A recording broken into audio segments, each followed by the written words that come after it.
So welcome back to Wellness with IJ. How are you all doing? I hope that you're all staying healthy and excited for this new journey. The topic that we're going to begin with, I thought would be a good idea, is obesity. Now, before I go on, I have two things to say. I want you to understand that this is not a fat shaming topic or a body shaming topic. So I'm not here to suggest that you're fat or anything like that.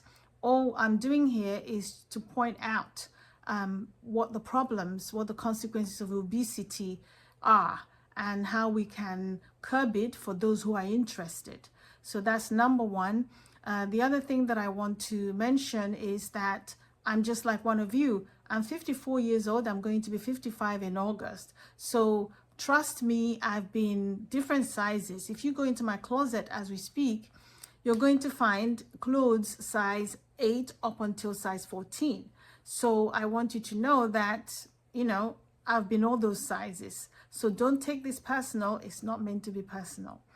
And I'm kind of, appealing to you. Now, I know there's so many people who say, oh, I'm comfortable with my weight. I'm a proud plus size woman or man, whatever you think that might look like.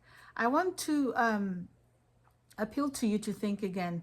And some of us are saying, oh, my husband likes me the way I am. Well, okay, he's not saying anything. And some of us, our husbands, are not going to tell us exactly how they feel. And, but what I'm talking about is the fact that the weight that you are is not a healthy weight. It has consequences. And some of those consequences could be irreversible. And so that's the reason why we're here today. I know that there's just so many options that are available for people who want to lose weight. Surgery, low fat, low carb, exercise, GLP-1s, whatever the method that you want to use, that's fine. I don't mind. The most important thing is to remember that it needs to be maintained, and that's where the problem is maintenance. So anyway, without further ado, what is obesity? Obesity basically is when your weight is above what it should be for your height.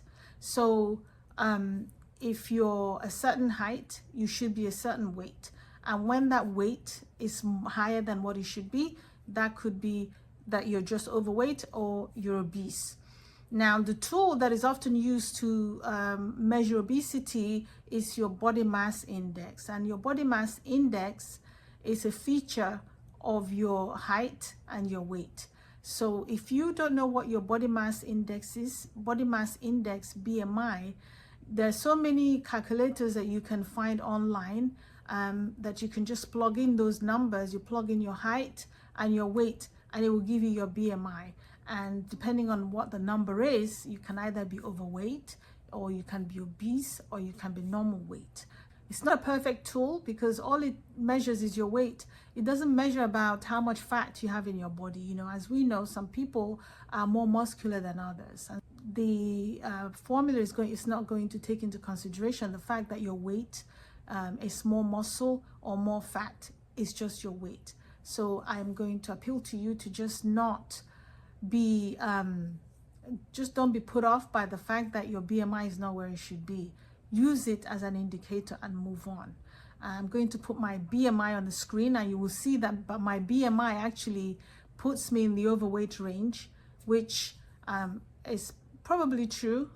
People have different bone densities and all that. So, but without going too much into that, that's what obesity is. That's how to measure it. So you go ahead and measure your own BMI and determine whether or not you're obese. Now, we're going to go to the next session of this topic, which is what causes obesity. But I don't want this video to be too long because sometimes, if it has too much information, it's much harder to comprehend. So please tune in again for our next session. I'm going to upload these videos so they're not too far apart from each other, so there's some continuity. I'll see you again at the next episode of Wellness with IJ. Goodbye.